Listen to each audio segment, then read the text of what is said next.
Hello my dear friends, welcome to this special class. आज का ये सेशन बहुत ज्यादा इंपॉर्टेंट होने वाला है क्योंकि आज हम बिहार जीके के 250 एमसीक्यू कवर करने वाले हैं और ये वो क्वेश्चंस हैं जो बिहार के डिफरेंट एग्जाम्स में बार बार रिपीट हुए हैं। चलिए शुरू करते हैं। बिहार दिवस कब मनाया जाता है? तो प्रत्येक वर्ष 22 मार्च को बिहार दिवस मनाया जाता है क्योंकि 22 मार्च सन 1912 को ही बिहार बंगाल से अलग हुआ था। इसीलिए प्रत्येक वर्ष 22 मार्च को उसी दिन की याद में बिहार दिवस मनाया जाता है। अगला प्रश्न है, बिहार में जिलों की संख्या कितनी है? तो वर्तमान में बिहार में 38 जिले हैं, याद रखिएगा।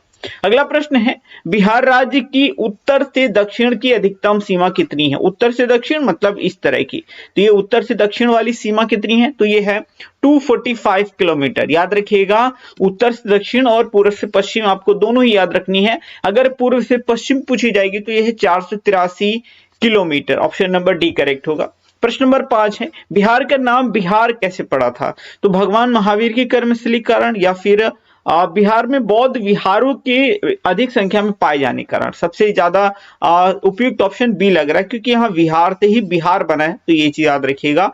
तो बिहार में बौद्ध विहारों के अधिक संख्या में पाए जाने के कारण बिहार का नाम बिहार पड़ा है। अगला प्रश्न है, बिहार का राजकीय चिन्ह क्या है? तो राजकीय चिन्ह आप यहाँ पर देख रहे हैं, ये है बोधि वृक्ष। क्या है ये? बोधि वृक्ष जो है बिहार का राजकीय चिन्ह है। और ये जो बोधि वृक्ष है इसके दोनों तरफ स्वास्तिक बना हुआ, इसे ही बिहार का राजकीय चिन्ह बोला जाता है।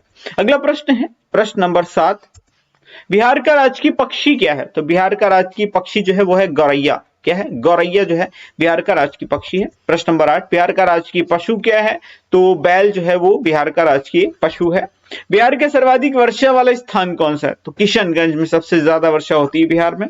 प्रश्न नंबर 10 है, बिहार का राजकीय पुष्प क्या है? गेंदा बिहार का राजकीय पुष्प है। प्रश्न नंबर 12 है, बिहार और ओडिशा को बंगाल से अलग करके एक पृथक प्रांत के रूप में कब गठित किया गया था? मैंने आपको बताया था 1912 में, और डेट अगर एग्जैक्टली बात करें क्या थी तो वो थी 22 मार्च सन 1912। इसीलिए प्रत्येक वर्ष 22 मार्च को ही बिहार दिवस के रूप में मनाया जाता है। प्रश्न नंबर 13 है, बिहार से उड़ीसा को पृथक करके नया प्रांत कब बनाया गया था? तो ओडिशा को बिहार से पृथक किया गया था, तो ये पृथक किया गया था वर्ष 1936 में। कब? 1936 में। अगला प्रश्न है, सन 1956 में राज्य पुनर्गठन के समय बिहार का कौन सा जिला पश्चिम बंगाल में शामिल किया गया था? तो कौन सा जिला था? तो ये था पुरुलिया। कौन सा जिला? पुरुलिया। प्रश्न नंबर 15 है, बिहार से झारखंड का विभाजन किस दिन हुआ था? ध्यान रहे, बिहार से झारखंड और उड़ीसा दोनों अलग हुए थे। उड़ीसा मैंने आपको बताया था कि 1936 में अलग हुआ था, लेकिन अगर झारखंड पूछा जाए तो आप बताएंगे 15 नवंबर सन 2000 को झारखंड बिहार से अलग हुआ था। प्रश्न नंबर 16, बिहार के प्रथम राज्यपाल कौन थे? तो जयराम दयाल दौलत राम बिहार के प्रथम राज्यपाल यानी कि गवर्नर थे। बिहार के प्रथम मुख्यमंत्री कौन थे? तो ये थे श्री कृष्ण सिंह। कौन थे? श्री कृष्ण सिंह। बिहार से लोकसभा में सांसदों की संख्या कितनी है? तो लोकसभा में सांसदों की संख्या है 40। ठीक है। बिहार से राज्यसभा में सांसदों की संख्या कितनी है? तो 16 है। लोकसभा से 40 है, राज्यसभा से 16 है। बिहार में उच्च न्यायालय कहां पर स्थित है? तो हाई कोर्ट जो है वो बिहार में पटना में स्थित है, जो कि बिहार की राजधानी भी है। सन 2001 में झारखंड बनने के बाद अब बिहार का राज्य का क्षेत्रफल कितना है, यानी वर्तमान में देखा जाए तो बिहार का क्षेत्रफल कितना है? तो यह है 94,163 वर्ग किलोमीटर। भारत का क्षेत्रफल कितना है? 32,87,263 वर्ग किलोमीटर। और वहीं बिहार का क्षेत्रफल कितना है? तो यह है 94,163 वर्ग किलोमीटर। अगला प्रश्न है, क्षेत्रफल की दृष्टि से भारत के राज्यों में बिहार का कौन सा स्थान है? तो क्षेत्रफल के हिसाब से 12वें नंबर पे आता है बिहार। और सबसे पहले नंबर पे सबसे बड़ा राज्य कौन सा है? तो ये है राजस्थान। सबसे बड़ा राज्य भारत का है राजस्थान। और बिहार देखा जाए तो क्षेत्रफल के हिसाब से बड़े राज्यों में 12वें नंबर पे आता है। प्रश्न नंबर 23 है, बिहार का क्षेत्रफल भारत के कुल क्षेत्रफल का कितना प्रतिशत है? तो 2.86 प्रतिशत है। कितना है? 2.86 प्रतिशत है। यानी भारत के कुल क्षेत्रफल का बिहार का जो क्षेत्रफल बनता है वो कितना है? अंत है वो बनता है 2.86 प्रतिशत। अगला प्रश्न है, बिहार राज्य की सीमा से निम्नलिखित में से किस राज्य की सीमा स्पर्श नहीं करती है? तो बिहार से किस किस राज्य की सीमा स्पर्श करती है, किसकी नहीं करती है, ये पता होना चाहिए आपको। तो मध्य प्रदेश की सीमा बिल्कुल भी स्पर्श नहीं करती है, पश्चिम बंगाल की करती है। अब मैं यहाँ पर मैप आपको दिखा रहा हूँ, लेकिन उतना क्लियर मैप यहाँ पर नहीं है। लेकिन पश्चिम बंगाल, उत्तर प्रदेश, झारखंड की सीमा टच करती है, लेकिन मध्य प्रदेश की सीमा टच नहीं करती है। अगला प्रश्न है, बिहार के कुल कितने जिलों की सीमाएं नेपाल से लगती हैं? बड़ा इंपॉर्टेंट प्रश्न है। तो 7 जिलों की सीमा जो है वो नेपाल से है, यानी बिहार के 7 जिले नेपाल से अपनी सीमा साझा करते हैं। अब आप पूछेंगे सर ये 7 जिले कौन कौन से हैं? तो ये 7 जिले हैं, एक है पश्चिमी चंपारण, एक है पूर्वी चंपारण, एक है सीतामढ़ी, एक है मधुबनी, फिर है सुपौल, फिर है अररिया, फिर है किशनगंज। तो इस तरह से 7 जिले हैं जो बिहार के 7 जिले नेपाल से सीमा साझा करते हैं, और एकमात्र ऐसा देश है जो बिहार की सीमा से लगा हुआ है। अगला प्रश्न है, पश्चिम बंगाल के साथ बिहार के कितने जिले सीमा साझा करते हैं? तो पश्चिम बंगाल के साथ जो है कुल 3 जिले सीमा साझा करते हैं।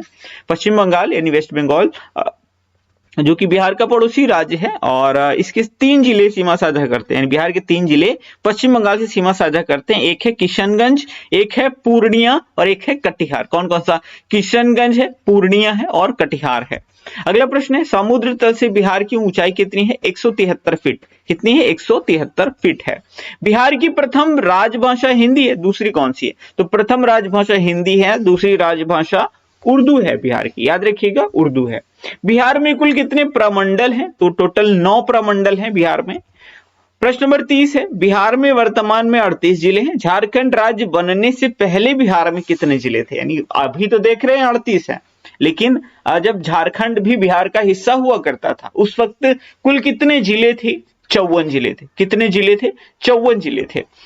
अगला प्रश्न है, सन 2011 की जनगणना के अनुसार बिहार की कुल जनसंख्या कितनी है? देखिए 2011 की जनगणना के आधार पर अगर देखें तो बिहार की जनसंख्या वर्तमान में, मतलब 2011 की जनगणना की, अभी तो बढ़ गई है, ऑब्वियस सी बात है। 2011 और 24 में काफी फर्क आ गया होगा, बहुत बढ़ गई होगी। 2011 के हिसाब से देखा जाए तो 10,40,99,452, यानी अप्रॉक्स में अगर देखें राउंड फिगर में, 10.5 करोड़ के करीब 2011 में बिहार की जनसंख्या थी।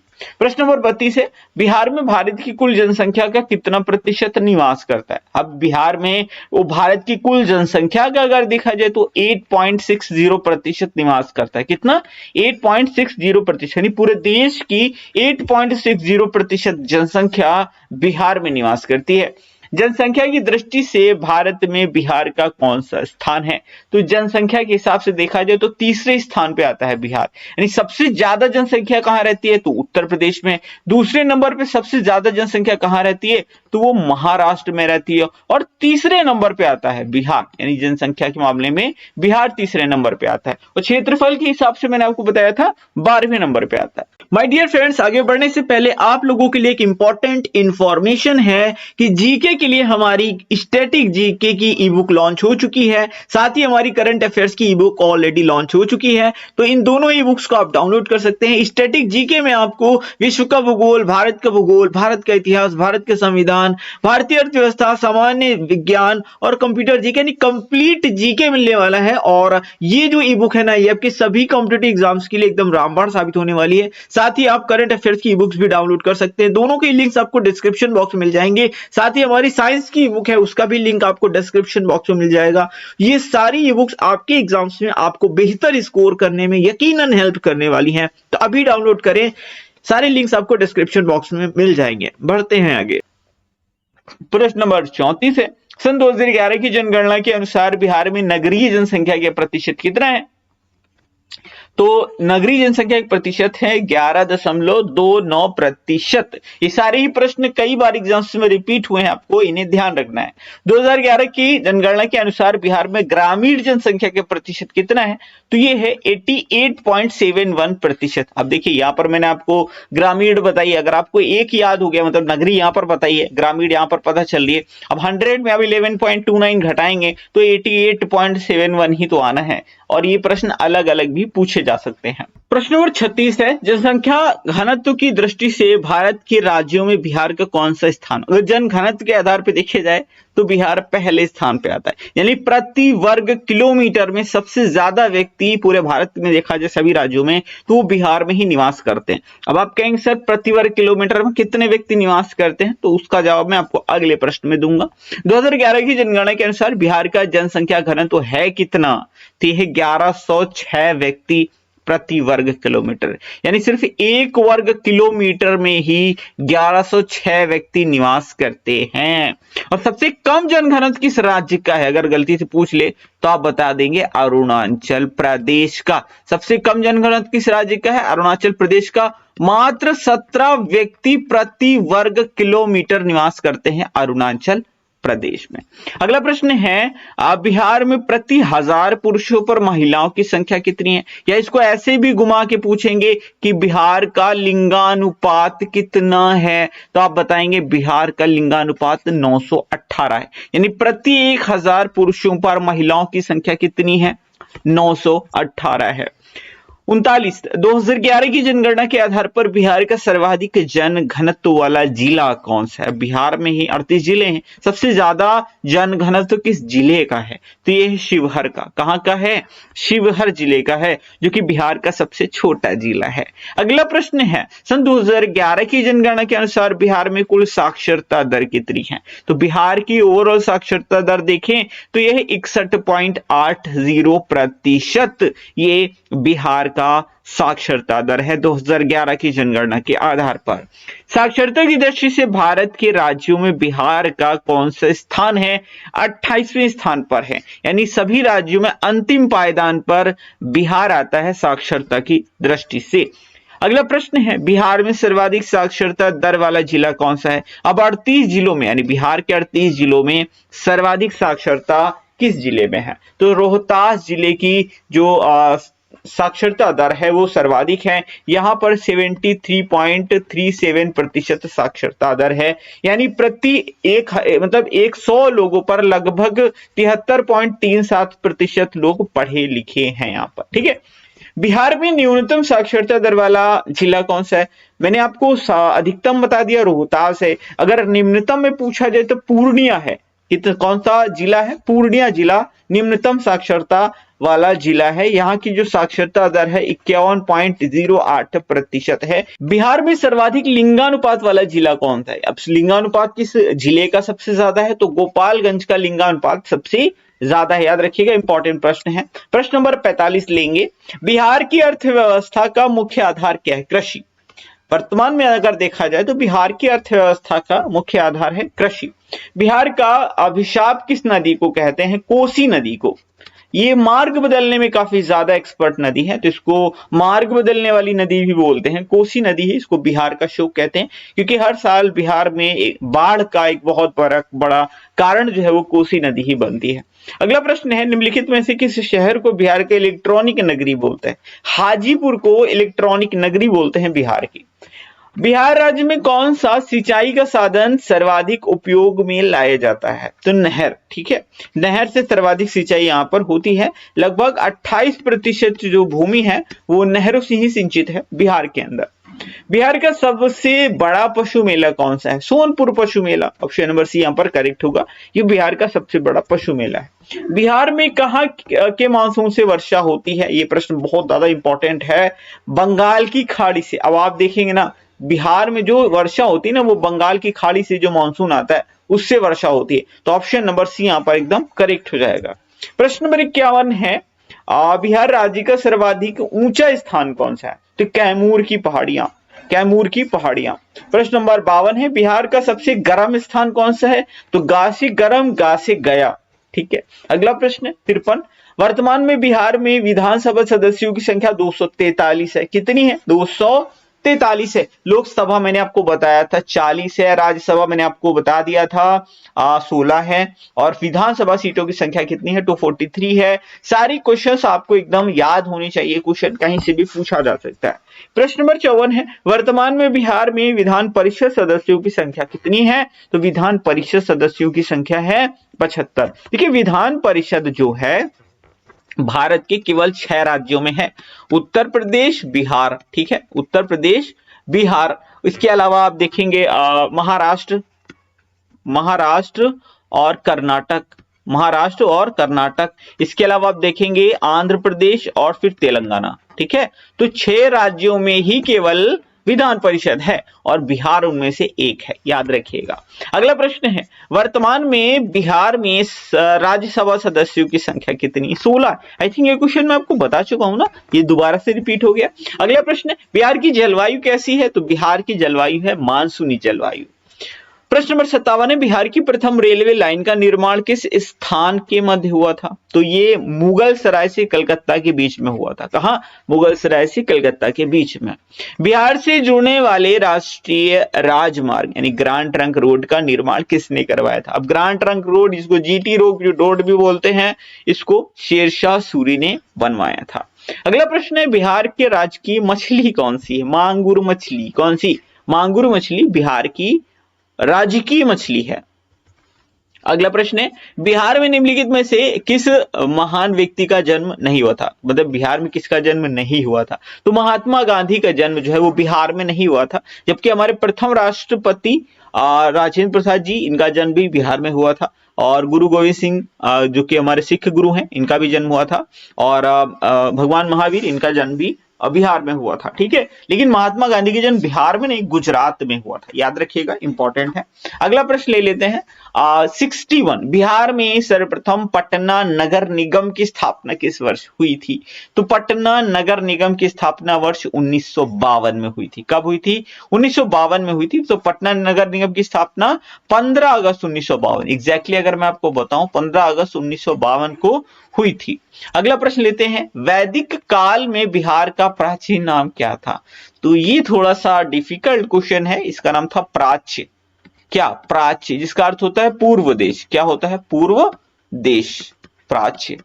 अगला प्रश्न है, सर्वप्रथम किस वैदिक ग्रंथ में मगध नाम का उल्लेख मिलता है? तो अथर्ववेद में मिलता है। 4 वेद हैं, ऋग्वेद, सामवेद, यजुर्वेद और अथर्ववेद। जो चौथा वाला वेद है अथर्ववेद, इसमें मगध का उल्लेख देखने के लिए मिलता है।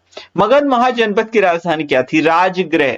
क्या? राजगृह मगध महाजनपद की राजधानी थी। ईसा पूर्व 6ठी शताब्दी में विश्व की प्रथम गणतंत्रात्मक व्यवस्था कहां थी? वैशाली में थी। कहां थी? वैशाली में थी। कितने महाजनपद थे? 16। उसमें वैशाली में जो थी 16 महाजनपदों में वैशाली में गणतंत्रात्मक व्यवस्था थी। अगला प्रश्न है, बिहार के प्राचीन राजवंशों में निम्नलिखित में से कौन शामिल नहीं है? तो कलिंग। कलिंग जो है आपका, ये आपका उड़ीसा साइड में मिलता है। कलिंग जो है वो उड़ीसा साइड में है। बाकी आप देखेंगे मौर्य है, गुप्त है, नंद है, तो ये सब क्या है? ये राजवंश बिहार से संबंधित है। जैन धर्म के प्रवर्तक भगवान महावीर को निर्वाण कहां प्राप्त हुआ था? तो पावापुरी में निर्वाण प्राप्त हुआ था। पावापुरी भी बिहार में ही है, याद रखिएगा, बड़ा इंपॉर्टेंट प्रश्न है। कहां पर? पावापुरी में। अगर महात्मा बुद्ध का पूछा जाए तो कुशीनगर में हुआ था। महात्मा बुद्ध को निर्वाण कहां प्राप्त हुआ था? कुशीनगर में महापरिनिर्वाण प्राप्त किया था महात्मा बुद्ध ने। लेकिन जैन धर्म में जो महावीर स्वामी हैं, इन्होंने पावापुरी में निर्वाण प्राप्त किया था। अगला प्रश्न है, जैन धर्म के 24वें तीर्थंकर भगवान महावीर का जन्म कहां हुआ था? वैशाली में हुआ था, वैशाली कुंडल ग्राम। अगला प्रश्न है, भगवान महावीर ने जैन धर्म के प्रचार के लिए निम्नलिखित में से किस भाषा का प्रयोग किया था? तो प्राकृत भाषा का प्रयोग किया था। अगला प्रश्न है, जैन धर्म के प्रथम तीर्थंकर कौन थे? तो ऋषभनाथ जैन धर्म के प्रथम तीर्थंकर थे और महावीर स्वामी 24वें तीर्थंकर थे। प्रश्न नंबर 72 है, बिहार में किस महापुरुष ने ज्ञान प्राप्त किया था? तो गौतम बुद्ध, महात्मा बुद्ध ने ज्ञान प्राप्त किया था बिहार में। अगला प्रश्न है, अष्टांगिक मार्ग का संबंध किससे है? तो बौद्ध धर्म से रिलेटेड है अष्टांगिक मार्ग। बिहार पंचायत राज अधिनियम 1993 के अनुसार पंचायती राज की संरचना कैसी? अगर देखा जाए तो संरचना जो कैसी है पंचायती राज की, वो त्रिस्तरीय है। इसमें ग्राम पंचायत भी शामिल है, पंचायत समिति भी शामिल है और जिला परिषद भी शामिल है। तो त्रिस्तरीय व्यवस्था है बिहार के अंदर। अगला प्रश्न है, बिहार के बरौनी के तेल शोधक कारखाने की स्थापना किस देश की सहायता से हुई थी? तो सोवियत संघ, उस वक्त यूएसएसआर बोलते थे, अभी तो अलग हो गया। तो अगर यूएसएसआर ऑप्शन में नहीं होगा तो रशिया दिया होगा, इस तरह से याद रखिएगा। और बिहार का जो तेल शोधक कारखाना है वो कौन सा है? बरौनी है। 1964 में इसकी स्थापना हुई थी। सारे प्रश्न याद रखो। अगला प्रश्न है, बिहार के निम्नलिखित में से किस स्थान से पुरा पाषाण काल के अवशेष मिले हैं। तो मुंगेर से पूर्व पाषाण काल के अवशेष प्राप्त हुए हैं। बिहार के किस स्थान से उत्तर पाषाण काल के पुरातात्विक अवशेष प्राप्त हुए हैं? तो चिरांद से प्राप्त हुए। कहां से? चिरांद से। निम्नलिखित में से बिहार के किस स्थान पर अशोक के अभिलेख मिले हैं? तो अशोक के अभिलेख तो लोरिया नंदनगढ़ से भी मिले हैं, लोरिया अरेरा से भी मिले हैं, रामपुरवा से भी मिले हैं, यानी सारे ही अवशेष मिले। तो ऑप्शन नंबर डी करेक्ट होगा, सभी जगह से प्राप्त हुए। बिहार की कोसी नदी का उद्गम स्थान कहां है? तो ये है नेपाल में सप्तकौशिकी। क्या? सप्तकौशिकी से, नेपाल में सप्तकौशिकी से ही उद्गम होता है कोसी नदी का, जिसे बिहार का शोक बोलते हैं, क्योंकि प्रत्येक वर्ष बाढ़ का कारण बनती है बिहार में यह नदी। क्वेश्चन नंबर 80 है, किस प्राचीन ग्रंथ में बिहार के निवासियों को कीकट कहा गया है? तो ये किस ग्रंथ में कहा गया है? तो ये ऋग्वेद में कहा गया है। अगला प्रश्न लेते हैं, प्रश्न नंबर 81 है, बिहार क्षेत्र की चर्चा सबसे पहले किस साहित्यिक रचना में मिलती है? तो ये मिलती है शतपथ ब्राह्मण में। ऑप्शन नंबर सी करेक्ट होगा। ध्यान रहे, सारे ही प्रीवियस ईयर क्वेश्चंस हैं, एग्जाम्स में पूछे हुए हैं। निम्नलिखित में से कौन सा प्राचीन काल में पटना का नाम नहीं रहा है? तो पटना के कई नाम रह चुके हैं, लेकिन कौन सा नाम है जो नहीं था? पावापुरी पटना का नाम नहीं था, क्योंकि पटना को कुसुमपुर भी बोलते थे, पुष्पपुरी भी बोलते थे, पाटलिपुत्र भी बोलते थे। सबसे पहले पाटलिपुत्र की स्थापना की गई थी और ये उदयन ने की थी। हर्यंक वंश का शासक था उदयन, उदयन ना होगा का नहीं होगा, उदयन ने ही पाटलिपुत्र की स्थापना की थी और फिर कालांतर में कई सारे नाम बदले और फाइनली अभी पटना के नाम से हम जानते हैं। प्रश्न नंबर 83 है, बिहार के प्राचीन व नवीन नगरों के जोड़ों में निम्नलिखित में से कौन सा गलत है? मतलब सारे के सारे सही होंगे, एक केवल गलत है इसमें। तो ओदंतपुरी बिहार शरीफ ठीक है, नवीन नगर है। और वैशाली चंपारण ये नहीं है, और ये सही है वज्रासन बोध गया, पाटलिपुत्र का पटना है, सही है। पहले पाटलिपुत्र बोलते थे, अभी पटना बोलते थे। वैशाली के चंपारण होगा, तो ऑप्शन नंबर बी जो है वो यहाँ पर हो जाएगा सही। ठीक है, बाकी तो सारे सही हैं, ये वाला गलत है। तो option number B according to this question सही हो जाएगा। समझ रहे हैं ना आप, ये वाला गलत है, तो यही सही है ऑप्शन। गलत ही पूछा गया। प्रश्न नंबर 84 है, बिहार के प्रमुख राजवंश व संबंधित राजाओं की जोड़ों में कौन सा गलत है? तो राजवंश और राजा, हर्यंक वंश का ठीक है, अजातशत्रु हर्यंक वंश का था, अजातशत्रु भी था। और हर्यंक वंश की स्थापना किसने की थी? बिंबिसार ने की थी, और बिंबिसार का पुत्र था अजातशत्रु, अजातशत्रु का पुत्र था उदयन, और उदयन ने ही तो पाटलिपुत्र की स्थापना की थी। और अजातशत्रु ने हर्यंक वंश के शासक बिंबिसार की हत्या की थी, यानी अजातशत्रु ने अपने पिता को मारा था, उदयन ने अपने पिता को मार के गद्दी हासिल की थी, इसलिए हर्यंक वंश को पितृहंता वंश भी बोलते हैं। तो सही है भाई साहब, कुछ ज्यादा डिटेल में चले गए हम लोग। गलत पूछ रहा है। शिशुनाग वंश कालाशोक, ये भी सही है, ठीक है, शिशुनाग वंश कालाशोक। नंद वंश नहीं, नंद वंश की स्थापना बिंबिसार ने नहीं की थी, तो ऑप्शन नंबर सी सही हो जाएगा। नंद वंश की स्थापना महापदम नंद ने की थी। किसने की थी? महापदम नंद ने की थी, और इसका अंतिम शासक घनानंद था। अंतिम शासक घनानंद था, जिसको चंद्रगुप्त मौर्य ने मारा था। और याद रखिएगा, मौर्य वंश की स्थापना चंद्रगुप्त मौर्य ने की थी, और बिंदुसार मौर्य वंश से बिलोंग करते हैं। सही है, तो ऑप्शन नंबर सी यहां पर गलत होगा। अगला प्रश्न लेंगे, प्रश्न नंबर 85 है, निम्नलिखित में से किस शासक ने नंद वंश के शासक घनानंद को पराजित कर मौर्य वंश की स्थापना की थी? जस्ट अभी मैंने बताया, चंद्रगुप्त मौर्य ने घनानंद की हत्या करके, यानी उसको मार करके फाइनली मौर्य वंश की स्थापना की थी और नंद वंश को समाप्त किया था। प्रश्न नंबर 86, किस राजा के दरबार में यूनानी राजदूत मेगास्थनीज रहते थे? तो मेगास्थनीज रहा करते थे चंद्रगुप्त मौर्य के दरबार में। मेगास्थनीज ने अपने इंडिका नामक ग्रंथ में भारत के 4 नगरों का उल्लेख किया। निम्नलिखित में से कौन सा एक बिहार का नगर था? तो कौन सा था? तो ये था पाटलिपुत्र। पाटलिपुत्र की के बारे में जिक्र किया था मेगास्थनीज ने इंडिका में। ये बहुत पूछा जाता है, इंडिका किसकी किताब है? तो मेगास्थनीज की किताब है, और इस किताब में इन्होंने पाटलिपुत्र का उल्लेख भी किया है। बिहार में सर्वप्रथम आने वाला विदेश यात्री कौन था? तो मेगास्थनीज था, जो कि चंद्रगुप्त मौर्य के दरबार में आया था।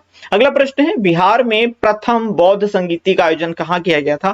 तो ये राजगृह में किया गया था। देखिए, मैंने इसके लिए एक ट्रिक भी बताई थी आप लोगों को जब मैं हिस्ट्री में पढ़ा रहा था। वैसे हिस्ट्री में भी ये क्वेश्चन काफी पूछा जाता है। मैंने कहा था राजा यानी राजगृह, ठीक है, पहली वाली 4 बौद्ध संगीति हुई थी। पहले राजा, फिर उसकी पत्नी वैशाली, ठीक है, वैशाली, फिर उसका पुत्र पाटलिपुत्र, मतलब पाटलिपुत्र, ठीक है, पाटलिपुत्र। और उसके कान में कुंडल यानी कुंडल वन, कुंडल वन। इस तरह से मैंने आप लोगों को करके कुछ बताया था कि कौन कौन सी कहां हुई थी। तो पहली वाली हुई थी राजगृह में, दूसरी वैशाली में, तीसरी वाली पाटलिपुत्र में और चौथी वाली कुंडल वन में हुई थी। कहां हुई थी इसको मैं यहां लिख देता हूं, कुंडल वन में हुई थी, ठीक है, कुंडल वन में 4 बौद्ध संगीतियां हुई थी। मैं आपको याद करवाता हूं। देखिए सबसे पहले एक राजा है, राजा ने शादी की और उनकी पत्नी का नाम है वैशाली, ठीक है, और उससे उनको एक पुत्र का जन्म हुआ है और उन्होंने अपने पुत्र के कान में कुंडल पहनाए हैं, है ना। तो इस तरह से आप याद रख सकते हैं। सबसे पहले राजा ने शादी की वैशाली से, उन्हें एक पुत्र हुआ, फिर उन्होंने कान में कुंडल पहनाए। तो पहली राजगृह, दूसरा वैशाली, तीसरा पाटलिपुत्र और चौथा कुंडल वन। इसी से एक ट्रिक है ताकि आप चीजों को याद रख पाए। अगला प्रश्न लेते हैं, किस शासक के काल में प्रथम बौद्ध संगीति का आयोजन हुआ था? तो पहले किस शासक के शासनकाल में होता? अजात शत्रु। और अजात शत्रु किस वंश को बिलोंग करते हैं? तो हर्यंक वंश को ये बिलोंग करते हैं। अच्छा, मैंने ये भी बता दिया था आपको कि अगर देखिए 4 बौद्ध संगीति हुई थी, पहली, दूसरी, तीसरी और ये चौथी। मैंने आपको ये तो याद करवा दिया कि कब कौन सी हुई थी। तो पहली वाली राजगृह कहां हुई थी? राजगृह। दूसरी वाली वैशाली, तीसरी वाली पाटलिपुत्र और चौथी वाली कुंडलवन। अब मैं ये भी आपको याद करवा देता हूं कि किसके शासनकाल में हुई थी। पक्का याद करवाता हूं। देखो एके क्या क्या याद रखना है? एके। अब आप कहोगे सर ये क्या बता रहे हैं आप? तो देखो ए फॉर होता है अजातशत्रु, फिर कालाशोक, फिर अशोक, फिर कनिष्क। क्या मैंने बताया? मैंने कहा अजात शत्रु, मैंने कहा पहली वाली अजात शत्रु, फिर दूसरी वाली है कालाशोक, फिर है तीसरी वाली अशोक, ठीक है, और फिर चौथी वाली जो है वो है कनिष्क, ठीक है, कनिष्क। तो एक याद रखना, अजातशत्रु, कालाशोक, अशोक, कनिष्क। फिर से बोलिए, अजातशत्रु, कालाशोक, अशोक, कनिष्क। बस हो गया, चारों याद हो गई। एक की पूछिए इन्होंने, प्रथम पूछिए, प्रथम अजातशत्रु हो गया। दूसरी पूछेंगे, सीधा बताओ भाई, कालाशोक, ठीक है क्या? अच्छा, काला कोश लिख दिया क्या मैंने? ठीक, थोड़ा सा गलत हो जाता है जल्दी में। काला शोक है, काला कोश नहीं, काला शोक, ठीक है। फिर अशोक और फिर कनिष्क।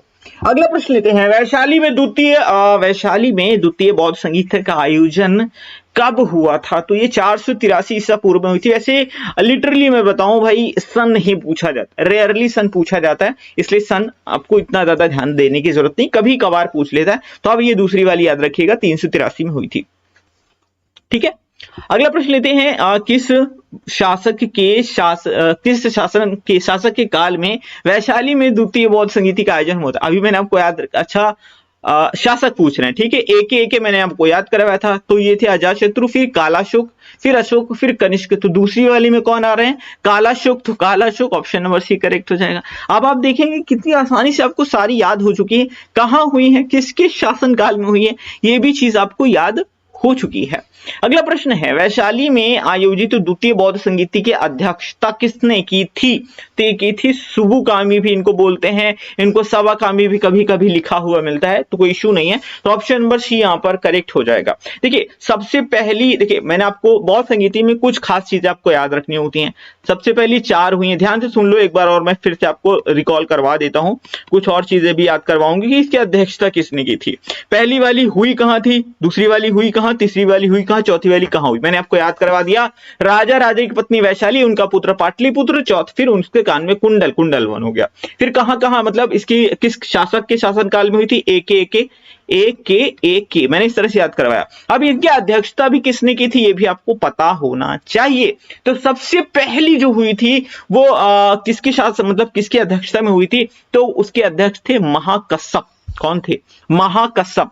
दूसरी वाली बौद्ध यानी पहली वाली के महाकश्यप थे, दूसरी वाली के सुबुकामी थे, तीसरी वाली के मोगलीपुत्र तिस थे और चौथी वाली के वसुमित्र थे। और अगर चौथी वाली में उपाध्यक्ष पूछ लिया जाए तो उपाध्यक्ष थे अश्वघोष। ये भी याद रखना, कभी कभी पूछा जाता है, समझ गए। अध्यक्ष सबसे पहले महाकश्यप, महान थे, फिर अच्छा दूसरी सुबुकामी है, तीसरी नहीं है, दूसरी सुबुकामी है, तीसरा वाला मोगलीपुत्र तिस है और चौथी वाली में अध्यक्ष रहे थे वसुमित्र और उपाध्यक्ष रहे थे अश्वघोष। अगला प्रश्न लेते हैं, पाटलिपुत्र में तृतीय बौद्ध संगीति का आयोजन कब किया गया था? तो 247 ईसा पूर्व में किया गया था। मैं फिर से बोल रहा हूं, सन आपको याद रखने की उतनी ज्यादा जरूरत नहीं है। अगला प्रश्न है, किस शासक के काल में पाटलिपुत्र में तृतीय बौद्ध बौद्ध संगीति का आयोजन किया? अभी फिर वही पूछ रहे हैं, शासक पूछ रहे हैं। जब भी शासक पूछे आप सीधा सीधा एक एक ही लिखो, अजातशत्रु, कालाशोक, अशोक। तीसरी पूछा, तीसरी अशोक, खत्म। ठीक है, ऑप्शन नंबर सी करेक्ट है। हो गया ना एकदम बेड़ा पार आपका यहाँ से। अगला प्रश्न है, और याद रखिएगा बौद्ध संगीति से हमेशा क्वेश्चन पूछे जाते हैं, इसीलिए तो टेक्निक बनाई है मैंने।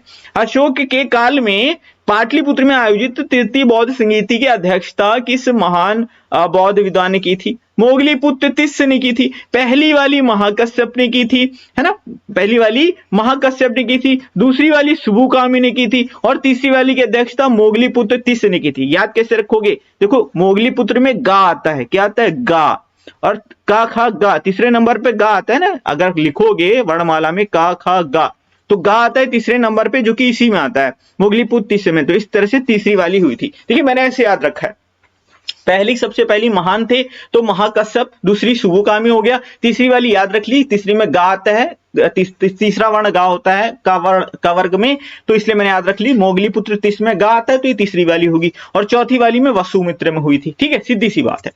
सबका अपना कुछ टेक्निक होता है, जो मैंने याद किया जिस टेक्निक से मैं आपको वो बता सकता हूं। निम्नलिखित में से कौन सी बौद्ध संगीति बिहार में नहीं हुई थी? चौथी बौद्ध संगीति कुंडलवन में हुई थी, जो कि कश्मीर में है। मैंने आपको याद कराई थी, पहली वाली राजगृह में हुई, भाई बिहार में है। दूसरी वाली वैशाली में हुई, ये भी बिहार में है। तीसरी वाली पाटलिपुत्र में हुई, पाटलिपुत्र भैया पटना है, पाटलिपुत्र तो भैया पटना है, तो ये भी बिहार में हुई। पूछ रहे हैं कौन सी बिहार में नहीं हुई? चौथी वाली जो है वो कुंडलवन में हुई, जो कि कश्मीर में है, बिहार में नहीं है। समझ गए कि नहीं समझ गए? तो ऑप्शन नंबर डी यहाँ पे करेक्ट हो जाएगा। लेकिन तब तक आप इसको नहीं कर पाओगे जब तक आपको ये नहीं पता होगा कि हुई कौन सी कहाँ है, तभी तो पता होगे। ऐसे कैसे बता दो कि पहली दूसरी तीसरी कौन सी हुई कौन सी नहीं हुई, है ना? इसीलिए बोलता हूं पूरी इंफॉर्मेशन जरूरी है और याद होना जरूरी है। प्रश्न नंबर 98 है, गुप्त वंश के किस शासक ने महाराजा धीराज की उपाधि धारण की थी? चंद्रगुप्त प्रथम ने महाराजा धीराज की उपाधि धारण की थी। और हाँ याद रखिएगा, ये चंद्रगुप्त जो प्रथम है, अद्वितीय है, ये गुप्त वंश के हैं, मौर्य वंश के नहीं है। याद रखिएगा, अगर पूछ लिया जाए कि गुप्त वंश की स्थापना किसने की थी, तो श्रीगुप्त ने की थी। किसने की थी? श्रीगुप्त ने।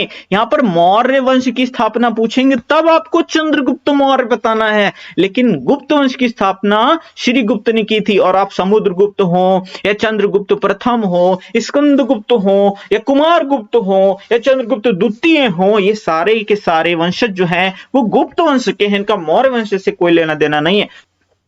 बिहार में नालंदा विश्वविद्यालय की स्थापना किस सम्राट के प्रयासों से हुई थी? तो कुमारगुप्त प्रथम ने नालंदा विश्वविद्यालय की स्थापना करवाई थी, लेकिन इसको तुड़वाने का काम किया था बख्तियार खिलजी ने। किसने किया था? बख्तियार खिलजी ने। बहुत बार यह प्रश्न पूछा गया है, 1 करोड़ बार पूछा जा चुका है कि किसने तुड़वाया था नालंदा विश्वविद्यालय को? तो ये था बख्तियार खिलजी, आग लगवा दी थी। स्थापना किसने की थी? कुमारगुप्त प्रथम ने की थी। अगला प्रश्न लेंगे, बिहार के प्राचीन नालंदा विश्वविद्यालय में शिक्षा का माध्यम क्या था? पाली भाषा। क्या? पाली भाषा। और जो बौद्ध ग्रंथ की भाषा है वो क्या है? पाली भाषा है। जैन ग्रंथ की भाषा है प्राकृत भाषा। ये सारी याद रखो क्योंकि उस वक्त ये भाषाएं प्रचलित हुआ करती थी। अगला प्रश्न है, चीनी यात्री हेनसांग ने बिहार में 625 ईस्वी से 640 ईस्वी तक किस विश्वविद्यालय में अध्ययन किया था? तो ये नालंदा विश्वविद्यालय में अध्ययन किया था चीनी यात्री हेनसांग ने। अब मैं आपसे कहूं, बताओ भैया चीनी यात्री हेनसांग किस शासक के शासन काल में भारत आया था? आधे से ज्यादा लोग कंफ्यूजिया जाएंगे, मैं आपको सीधा से बताऊं, हर्षवर्धन। अब आप याद करवा देंगे, कभी नहीं भूलोगे। हा से हर्षवर्धन, हा से हेनसांग, खत्म, याद हो गया। आप भैया भूलने की कोई गुंजाइश ही नहीं है। कभी भी हेनसांग दिखेगा आपको हर्षवर्धन याद आएगा। ठीक है, तो हर्षवर्धन के शासनकाल में हेनसांग भारत आए थे। अगला प्रश्न है, बिहार की सीमा निम्नलिखित में से किस देश की सीमा को स्पर्श करती? किस देश, एक एकलौता ही देश तो है नेपाल, जिससे बिहार की सीमा लगती है। कितने जिले सीमा साझा करते हैं आगे बताऊंगा। ठीक है, इसलिए बने रहो वीडियो में, आगे सब कुछ बताऊंगा। बिहार के किस नगर से भारत के महान ज्योतिषाचार्य आर्यभट्ट का गहरा संबंध रहा है? पाटलिपुत्र। चीनी यात्री इत सिंह ने बिहार भ्रमण कब किया था? तो 673 ईस्वी में इत सिंह नाम का चीनी यात्री बिहार आया था। बिहार शरीफ में स्थित ओदंतपुरी विश्वविद्यालय की स्थापना किसने की? गोपाल ने की। किसने की? गोपाल ने की थी। पाल वंश के संस्थापक थे गोपाल। क्या? पाल वंश के संस्थापक कौन थे? गोपाल थे।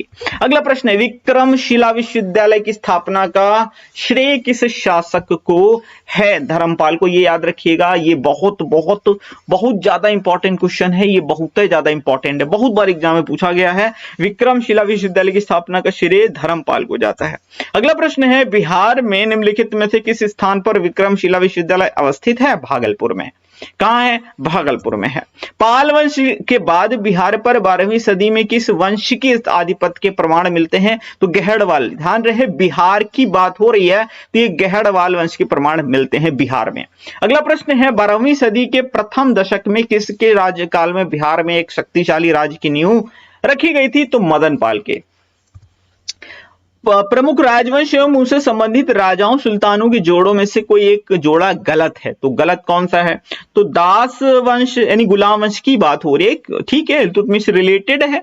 खिलजी वंश बलबन से रिलेटेड नहीं है, तो ये भैया यही सही हो जाएगा, यही गलत है यहाँ पे, ठीक है, क्योंकि जब गुलाम वंश चल रहा था उसी बीच बलबन भी आया था, है ना, तो ये खिलजी से रिलेटेड नहीं है। बाकी तुगलक वंश अलाउद्दीन सिकंदर शाह, लोधी वंश सिकंदर लोधी रिलेटेड है, ठीक है भाई, बाकी सब सही है।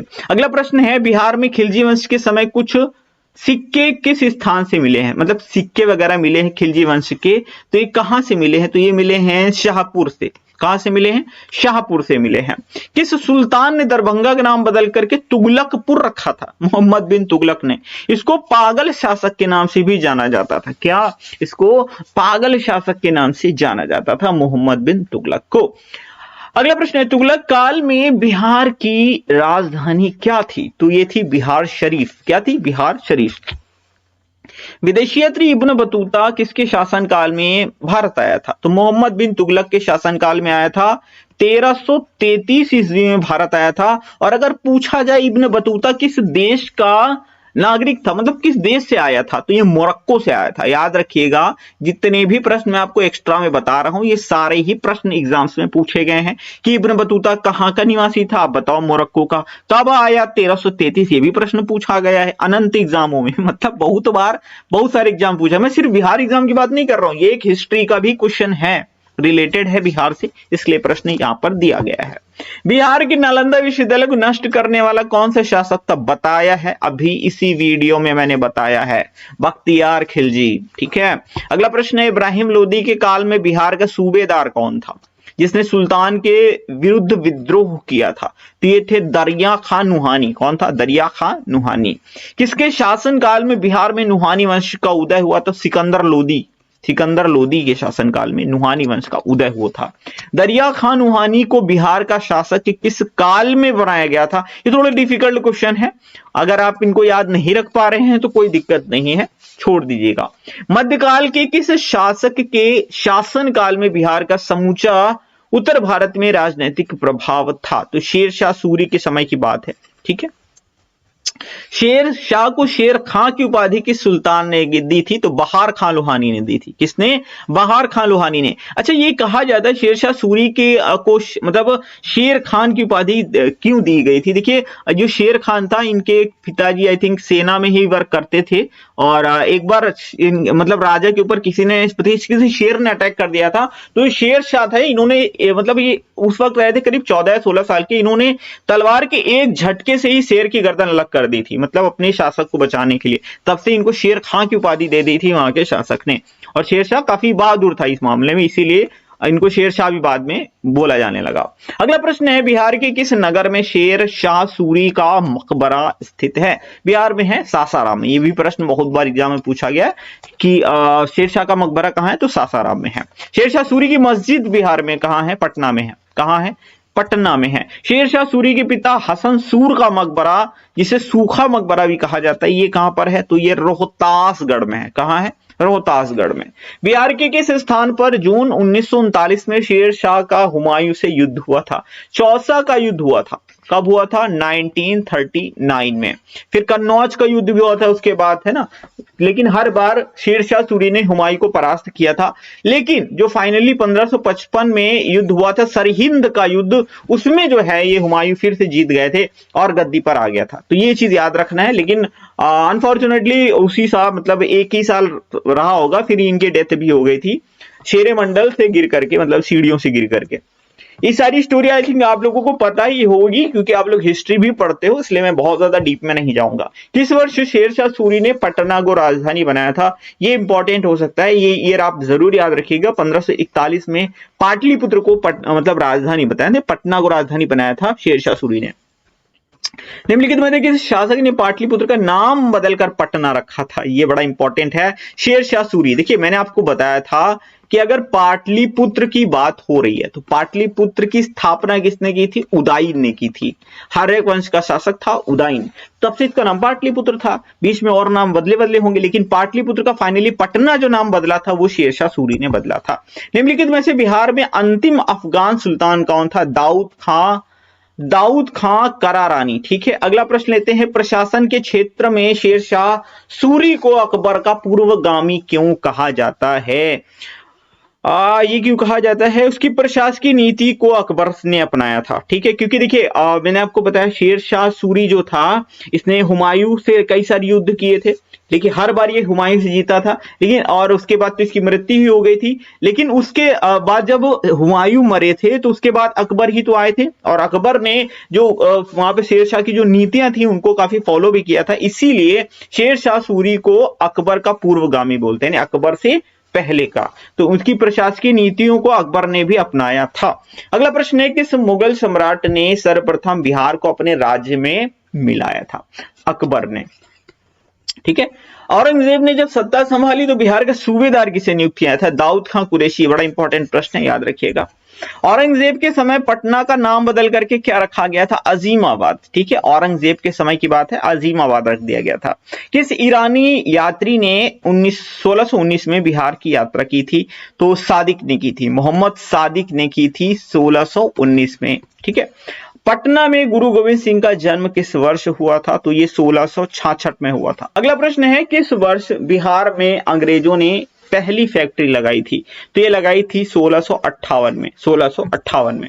बिहार में बक्सर का युद्ध कब हुआ था? 1664 में हुआ था बक्सर का युद्ध। देखिए एक तरफ तो अंग्रेजी सेना थी, एक तरफ अंग्रेजी सेना थी, और एक तरफ तीन लोग थे, बंगाल के नवाब थे, ठीक है, अवध के नवाब थे और मुगल सम्राट थे। ठीक है, तीनों की सेनाएं थी, एक तरफ अंग्रेज थे। ठीक है, अंग्रेज फिर भी जीत गए थे, क्योंकि यहाँ पे कुछ लोगों ने गद्दारी भी कर दी थी, इसीलिए अंग्रेज यहाँ पर जीत गए थे।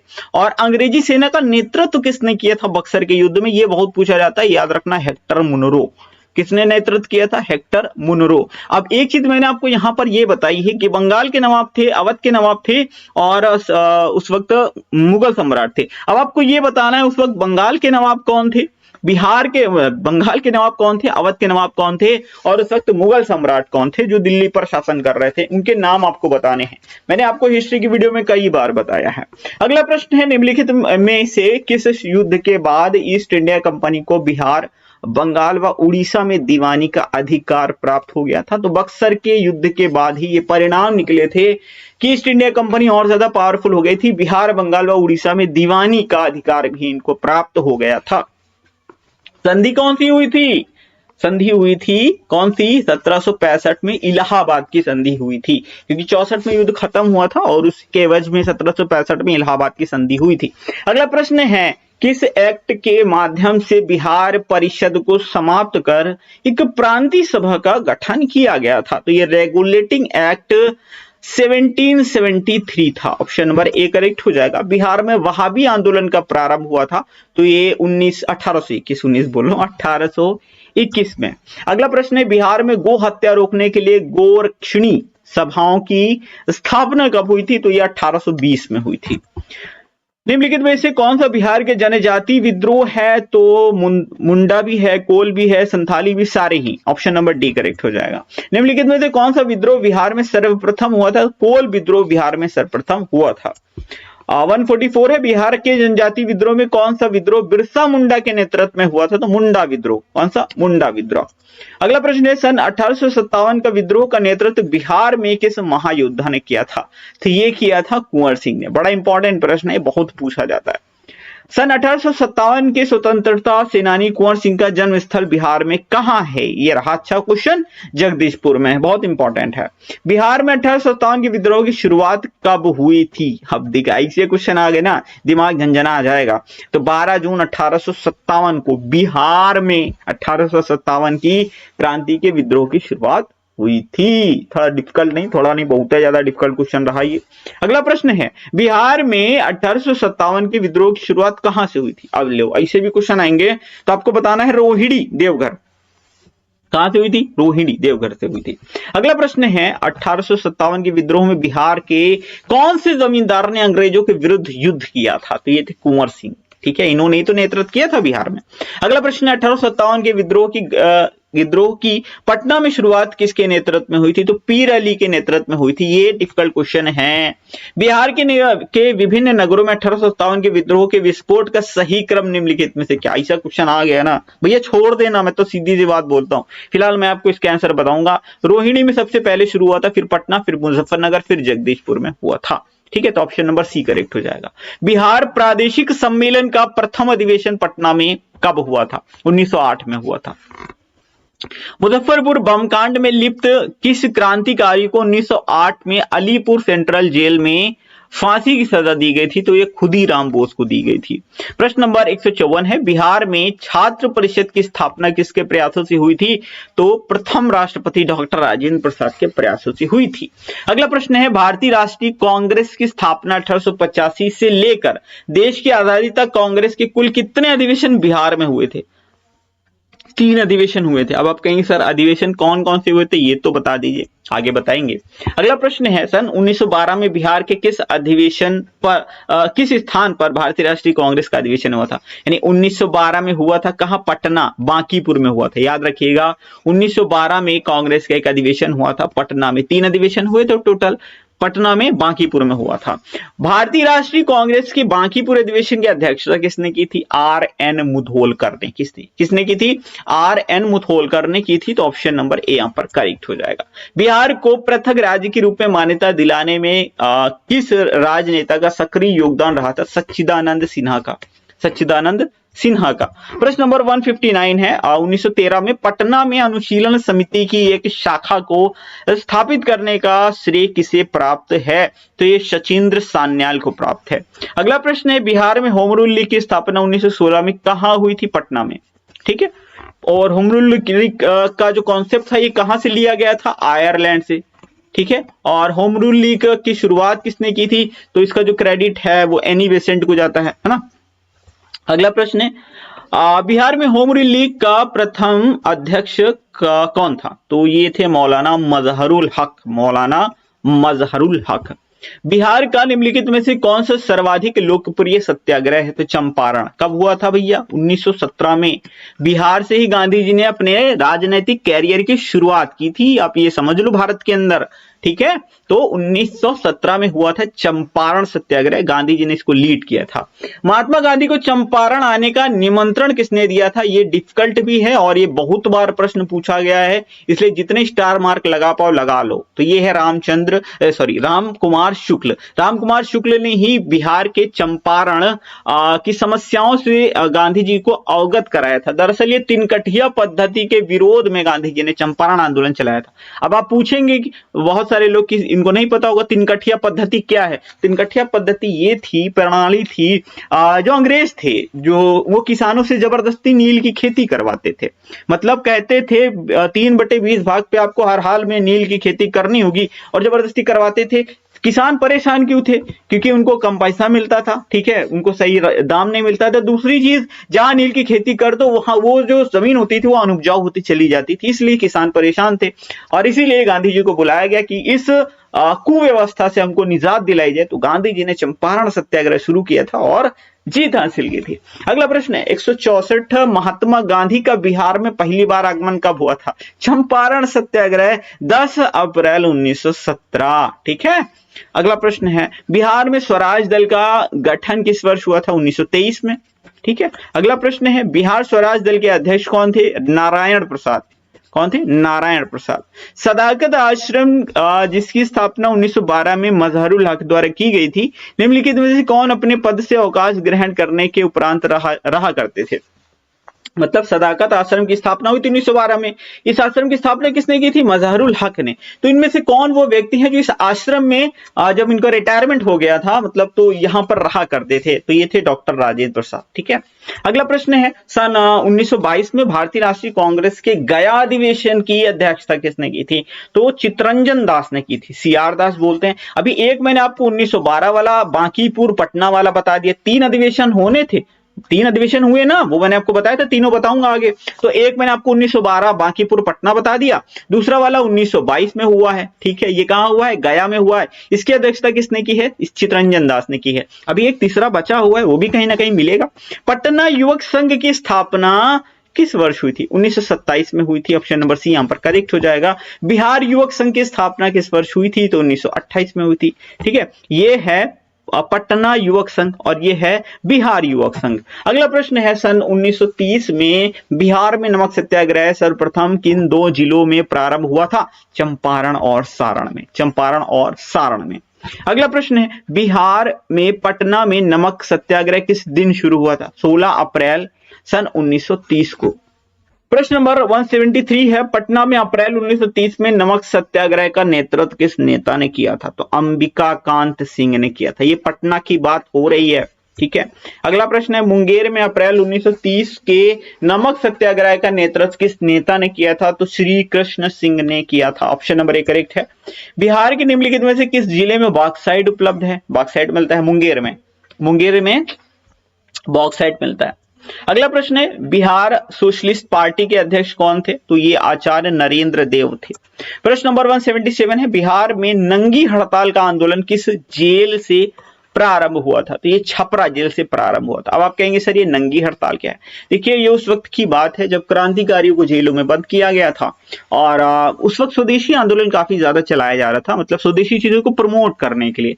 तो जो वहां पर जिनको बंदी बनाया गया था, जो भारतीय थे, उन्होंने स्वदेशी चीजों को प्रमोट करने के लिए अंग्रेज सरकार से ये मांग की थी कि हमें विदेशी कपड़े मत पहनाओ, हमको स्वदेशी कपड़े ला के दो। और उसी के विरोध में उन्होंने सारे विदेशी कपड़े त्याग दिए थे और तभी शुरू हुई थी ये नंगी हड़ताल छपरा जिले में। अगला प्रश्न मतलब हाँ छपरा जिले में जो जेल थी वहां से। अगला प्रश्न है सन 1935 में कांग्रेस की स्वर्ण जयंती वर्ष के दौरान बिहार कांग्रेस का प्रदेश अध्यक्ष कौन था? ये थे श्री कृष्ण सिंह। अगला प्रश्न है सन 1936 में पटना में आयोजित बिहार राजनीतिक सम्मेलन की अध्यक्षता किसने की थी? तो राम दयालु सिंह ने की थी। प्रश्न नंबर 180 है बिहार के किस स्थान पर सन 1938 में अखिल भारतीय मुसलमान छात्र सम्मेलन आयोजित हुआ था? पटना में। फॉरवर्ड ब्लॉक की बिहार शाखा की स्थापना कब हुई थी? 1940 में हुई थी। अगला प्रश्न फॉरवर्ड ब्लॉक की स्थापना किसने की थी? सुभाष चंद्र बोस, नेताजी सुभाष चंद्र बोस ने। पटना में सचिवालय गोलीकांड कब हुआ था? 1942 में हुआ था। 1942, लेकिन कब हुआ था? 11 अगस्त 1942 को हुआ था। बिहार के निम्नलिखित में से किस जिले में सोना पाया जाता है? मुंगेर में पाया जाता है। अगला प्रश्न है बिहार में यूरेनियम कहां पाया जाता है? गया में पाया जाता है। अगला प्रश्न है सन 1942 के बिहार में कांग्रेस कार्यकर्ताओं ने भागलपुर में एक समानांतर सरकार की स्थापना की थी।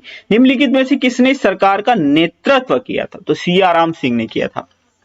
अगला प्रश्न है सन 1940 में भारतीय राष्ट्रीय कांग्रेस के रामगढ़ अधिवेशन की अध्यक्षता किसने की थी? तो मौलाना अबुल कलाम आजाद ने। अब देखिए एक और राष्ट्रीय कांग्रेस आ गया अधिवेशन। ठीक है। तो ये तीसरा वाला है। एक मैंने आपको बताया था 1912 में जो कि बांकीपुर में हुआ था, फिर एक मैंने आपको 1922 में बताया और ये है 1940। तो 3 अधिवेशन जो है ये बिहार में हुए थे। ये तीसरा वाला है, मौलाना अबुल कलाम आजाद ने इसकी अध्यक्षता की थी जो कि रामगढ़ में हुआ था। अगला प्रश्न है 187 भारत छोड़ो आंदोलन के दौरान बिहार के किस जिले को अपराधी जिला घोषित किया गया था? सारण। 1942 के आंदोलन के दौरान बिहार के महान क्रांतिकारियों ने नेपाल की तराई में एक प्रशिक्षण केंद्र बनाया था। उस केंद्र का नाम क्या था? आजाद दस्ते। क्या नाम था? आजाद दस्ते। अंग्रेजों ने भारतीय स्वतंत्रता संग्राम के दौरान बिहार के किस नेता को जिंदा या मुर्दा पकड़कर लाने वाले को इनाम देने की घोषणा की थी? किसने? अंग्रेजों ने। तो किसकी बात हो रही है? जयप्रकाश नारायण की। बिहार में क्रांतिकारियों की गतिविधियों को आगे बढ़ाने के दौरान किसके नेतृत्व में सियाराम दल का गठन हुआ था? तो सियाराम सिंह के नेतृत्व में हुआ था। प्रश्न नंबर 191, बिहार प्रांतीय मुस्लिम लीग ने कब उर्दू दिवस मनाया था? ये मनाया था 4 फरवरी 1944 को। ठीक है, 4 फरवरी 1944, यानी ऑप्शन नंबर बी यहां पर जो हो जाएगा एकदम करेक्ट हो जाएगा। अगला प्रश्न है, बिहार के किस नेता को बिहार केसरी कहा जाता है? तो श्री कृष्ण सिंह को बिहार केसरी कहा जाता है। अगला प्रश्न है, बिहार राज्य का सबसे पुराना उद्योग कौन सा रहा है? तो सबसे पुराना उद्योग रहा है बिहार का चीनी उद्योग। प्रश्न नंबर 194 है, बिहार में प्रथम विधानसभा चुनाव कब संपन्न हुए थे? तो 1937 में, और ये प्रश्न काफी ज्यादा इंपॉर्टेंट है। सन 1937 के चुनाव के पश्चात बिहार के प्रथम प्रधानमंत्री कौन बने? अब आप कहोगे सर प्रधानमंत्री, ध्यान से सुनो, उस समय प्रांतीय सरकार के प्रधान के लिए प्रधानमंत्री शब्द का प्रयोग होता था, इसीलिए ऐसा बोला गया है कि प्रथम प्रधानमंत्री कौन बने? तो मोहम्मद यूनुस बने थे। ठीक है, याद रखिएगा क्यों बोला गया है। अगला प्रश्न है, सन 1937 में किस नेता के नेतृत्व में बिहार में पहली बार कांग्रेसी सरकार गठित हुई थी? तो श्री कृष्ण सिंह। ठीक है, बिहार के किस जिले में सूती वस्त्र उद्योग केंद्रित है? गया में। अगला प्रश्न, भारतीय संविधान के निम्नलिखित में से किस अनुच्छेद के अनुसार बिहार में द्विसदनात्मक विधानमंडल की व्यवस्था की गई थी? तो किस अनुच्छेद की बात हो रही है? 168। बिहार विधान परिषद के सदस्यों की संख्या कितनी है? 75 है भैया, 75 है। बिहार विधान परिषद के कितने सदस्य प्रति 2 वर्ष पर बदले? देखिए, खाली बिहार की बात नहीं हो रही है, सभी कहीं, मतलब 6 राज्यों में जहां भी विधान परिषद है उसके 1/3 सदस्य, 2 बार आ गया क्या ऑप्शन डी? 1/3 सदस्य जो है वो हर 2 साल पे बदलते हैं, क्योंकि विधान परिषद को कभी भंग नहीं किया जाता। ठीक है, वहां पे हर साल 1/3 सदस्य, मतलब हर 2 साल में, ठीक है, प्रत्येक 2 वर्ष में 1/3 सदस्य जो होते हैं वो बदल जाते हैं। अगला प्रश्न है, बिहार विधानसभा के सदस्यों की संख्या कितनी है? 243 है विधानसभा सदस्यों की संख्या। बिहार के प्रथम भारतीय गवर्नर कौन थे? तो सत्येंद्र प्रसाद सिन्हा प्रथम भारतीय गवर्नर थे। बिहार में सिगरेट का एकमात्र कारखाना कहां पर है? मुंगेर में। बिहार के प्रथम मुस्लिम राज्यपाल कौन थे? डॉक्टर जाकिर हुसैन। निम्नलिखित में से कौन बिहार के राज्यपाल रह चुके हैं? बूटा सिंह। प्रश्न नंबर 206 है, बिहार में किस स्थान पर Indian institute of handloom technology की स्थापना की गई? किशनगंज में। बिहार के प्रथम निर्दलीय मुख्यमंत्री कौन थे? Mahamaya Prasad Sinha. Mahamaya Prasad Sinha, option number D. Bihar में निम्नलिखित में से किस स्थान पर कांच उद्योग है? तो पटना में है। कहां है? पटना में है। बिहार की प्रथम महिला मुख्यमंत्री कौन थी? राबड़ी देवी। ठीक है, कौन है? राबड़ी देवी। बिहार के कौन से मुख्यमंत्री अपने संबोधन मेरे जिगर के टुकड़ों के कारण युवा वर्ग में बहुत लोकप्रिय हुए थे? महामाया प्रसाद सिन्हा।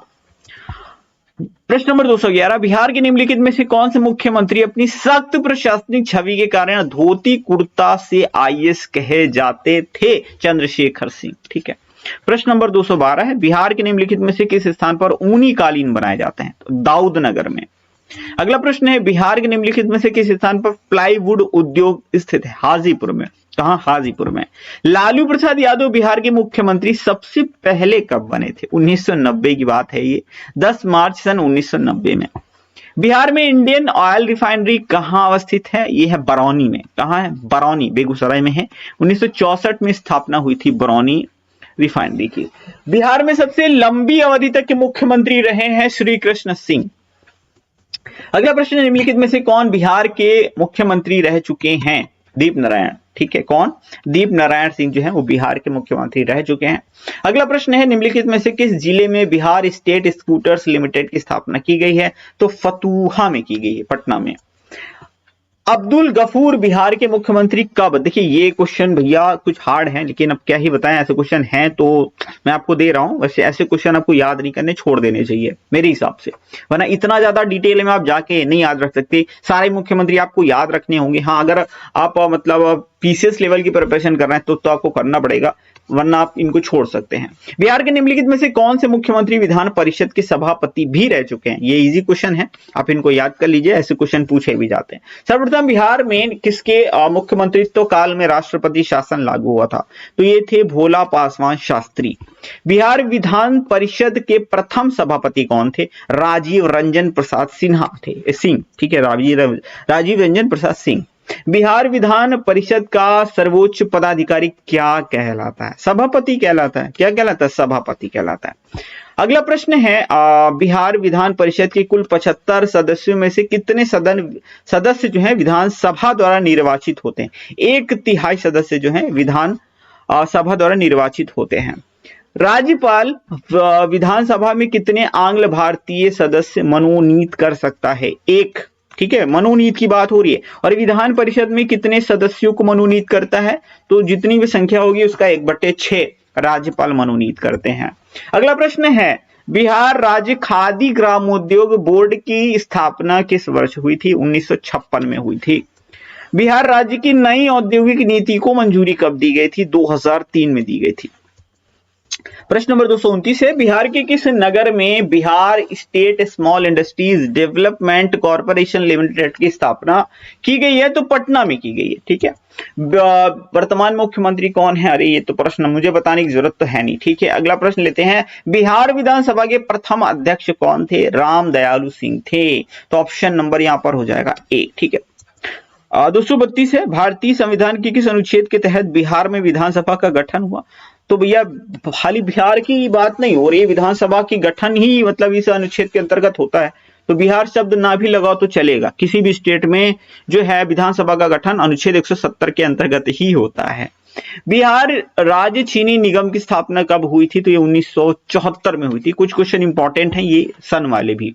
बिहार में कौन सी फसलें उगाई जाती हैं? भैया जायद, रबी, खरीफ सभी उगाई जाती हैं। बिहार के कितने जिले नेपाल से सीमा साझा करते हैं? तो 7 जिले हैं। अब आप कहोगे सर जिले भी बताओ, अरे बताते हैं, सब्र करो। बिहार के कौन सा जिला नेपाल के साथ सीमा साझा नहीं करता है? गया। भैया गया सबसे दक्षिणी जिला है और नेपाल आपको देखेंगे तो उत्तर साइड में मिलेगा, तो गया तो एकदम गड़बड़ा जाएगा, तो गया ही होगा ऑप्शन। बाकी के 7 जिले जो है वो मैं आपको बता देता हूं। एक है आपका पश्चिमी चंपारण है, फिर आपका पूर्वी चंपारण है, फिर आपका सीतामढ़ी आता है, फिर मधुबनी आता है, फिर सुपौल आता है ना, उसके बाद है अररिया, फिर है किशनगंज, है ना। आप एकदम यूं चले जाओ सीधे, आप बिहार का मैप देखोगे ना तो इस तरह से सीधे चले जाएंगे, तो इस तरह से आप, ठीक है। कौन कौन से? पश्चिमी चंपारण, पूर्वी चंपारण, सीतामढ़ी है, और फिर मधुबनी है, फिर सुपौल है, फिर अररिया है, फिर किशनगंज। ये 7 जिले बिहार के नेपाल के साथ सीमा साझा करते हैं। प्रश्न नंबर 237 है, बिहार से राज्यसभा सदस्यों की संख्या 16 भारत में किस राज्य के बराबर है? ये क्वेश्चन थोड़ा डिफिकल्ट है लेकिन बड़ा अच्छा है भैया, पूछने की पूरी संभावना है। तो ये है पश्चिम बंगाल, यानी राज्यसभा सदस्यों की संख्या 16 है बिहार से, और पश्चिम बंगाल से भी राज्यसभा सदस्यों की संख्या कितनी है? 16 ही है। तो यही पूछ रहे थे किस राज्य के बराबर है। भारत के निम्नलिखित में से किस राज्य में द्विसदनीय व्यवस्था नहीं है? अच्छा भैया, झारखंड में नहीं है। मैंने आपको बताया था द्विसदनीय व्यवस्था मतलब विधानसभा भी हो विधान परिषद भी हो, यानी विधानसभा भी हो और विधान परिषद भी हो। तो ऐसे 6 ही राज्य हैं जहां विधानसभा विधान परिषद दोनों है। कौन कौन से हैं? एक तो अपना यूपी है, ठीक है, फिर अपना बिहार हो गया 2, फिर महाराष्ट्र हो गया और फिर कर्नाटक हो गया। उसके बाद आप चले जाएंगे आंध्र प्रदेश और फिर तेलंगाना। तो ये 6 राज्यों को मैप को दिमाग में रखो, फिर से बोलता हूं मैप को दिमाग में रखो। यूपी, बिहार, ठीक, महाराष्ट्र, कर्नाटक, आंध्र प्रदेश, तेलंगाना हो गया भैया। अगला प्रश्न लेते हैं, क्षेत्रफल की दृष्टि से बिहार का सबसे बड़ा जिला कौन सा है? पश्चिमी चंपारण है। अब मैं कौन बताओ सबसे छोटा जिला कौन सा है? शिवहर है। सबसे उत्तरी जिला कौन सा है? पश्चिमी चंपारण। अब मैं आपसे कहूंगा बताओ सबसे दक्षिणी जिला कौन सा है? तो वो है गया। कौन सा है? गया। अब पूर्वी पश्चिमी आप बताओ, मैं नहीं बताता। वर्ष 2011 की जनगणना के आधार पर बिहार का जन घनत्व कितना है? तो बिहार का जन घनत्व है 1106 व्यक्ति प्रति वर्ग किलोमीटर, जो कि भारत में सबसे अधिक है। किसी भी राज्य का सबसे ज्यादा जन घनत्व है वो है 1106 व्यक्ति प्रति वर्ग किलोमीटर। यह है बिहार का। सबसे कम कहां का है बताया था मैंने? अरुणाचल प्रदेश का 17 व्यक्ति प्रति वर्ग किलोमीटर। बढ़े आगे। वर्ष 2011 की जनगणना के आधार पर बिहार के किस जिले की जनसंख्या सबसे कम है? भैया सबसे छोटा जिला शिवहर है, सबसे कम जनसंख्या शिवहर की है, सबसे ज्यादा लिंगानुपात नहीं बोलेंगे, सबसे ज्यादा जनघनत्व किस जिले का है? ये बोल सकते हैं शिवहर का है। ठीक है, सबसे ज्यादा जनघनत्व किस जिले का है? शिवहर का। सबसे छोटा जिला कौन सा है? शिवहर है। और बाकी मैंने आपको बता दी, सबसे कम जनसंख्या भी यहीं की है। अगला प्रश्न लेते हैं। वर्ष 2011 की जनगणना के आधार पर बिहार के सर्वाधिक साक्षर जिला कौन सा है? रोहतास। क्या कौन सा है? रोहतास। यहाँ का जो साक्षरता दर है वो 73.37, उल्टा कर दो, 7 3 फिर 3 7, तो ये है यहाँ की साक्षरता दर। वर्ष 2011 की जनगणना के आधार पर बिहार के किस जिले का लिंगानुपात सर्वाधिक है? गोपालगंज का। लिंगानुपात जानते हैं क्या होता है? प्रति 1000 पुरुषों पर जो महिलाओं की संख्या होती है, यानी ये महिलाएं हैं, ये पुरुष हैं, ये मेल हैं, नहीं ये महिलाएं हैं, ये पुरुष है, हिंदी में लिख रहे हैं, ठीक है, ये महिला ये पुरुष, तो प्रति 1000 पुरुषों पर महिलाओं की संख्या जो होती है उसे लिंगानुपात कहते हैं। और सबसे ज्यादा कहाँ का है? गोपालगंज का है, बिहार में। ठीक है, अगला प्रश्न लेते हैं। वर्ष 2011 की जनगणना के आधार पर बिहार के किस जिले का लिंगानुपात निम्नतम है? मुंगेर जिले का। यहाँ का जो है वो है 876 प्रति 1000 पुरुषों पर, महिलाओं की संख्या 876। अगला प्रश्न है, बिहार के कौन से नेता संविधान सभा के स्थायी अध्यक्ष चुने गए थे? तो डॉक्टर राजेंद्र प्रसाद। अगला प्रश्न है, पटना उच्च न्यायालय का प्रथम मुख्य न्यायाधीश कौन था? तो ये थे सर एडवर्ड मेनार्ड डेस चैम्बियर। ठीक है, नाम थोड़ा बड़ा है, पढ़ लीजिएगा, याद भी कर लीजिएगा, पूछा जाता है। 247, पटना उच्च न्यायालय का प्रथम भारतीय मुख्य न्यायाधीश कौन था? तो ये थे सर फैजल अली। कौन थे? सर फैजल अली। ठीक है, और यहां पर जो पूछा गया है प्रथम मुख्य न्यायाधीश कौन थे? ये अंग्रेज वाले थे और ये भारतीय थे, इतना दोनों में अंतर है, समझ रहे हैं ना। अगला प्रश्न है, पटना उच्च न्यायालय की स्थापना कब हुई थी? 1916 में हुई थी। कब हुई थी? 1916 में हुई थी। बिहार के कितने जिले उत्तर प्रदेश की साथ सीमा साझा करते हैं? 8 जिले हैं। कौन कौन से हैं? रोहतास है, कैमूर है, बक्सर है, भोजपुर है, सारण है, सीवान है, गोपालगंज है और पश्चिमी चंपारण। ये सारे जिले जो हैं उत्तर प्रदेश के साथ सीमा साझा करते हैं। टोटल 8 जिले हैं। और ये आज का हमारा अंतिम प्रश्न है, बिहार का क्षेत्रफल भारत की कुल क्षेत्रफल का कितना प्रतिशत है? इसका जवाब मैं आपको नहीं दूंगा क्योंकि इसका जवाब मैं आपको दे चुका हूं इसी वीडियो में स्टार्टिंग में। तो इसका सही जवाब आप कमेंट बॉक्स में टाइप करें और कमेंट बॉक्स में कमेंट करके जरूर बताएं कि वीडियो आपको कैसा लगा। इस वीडियो के बारे में अपना वैल्यूएबल फीडबैक हमें जरूर दें।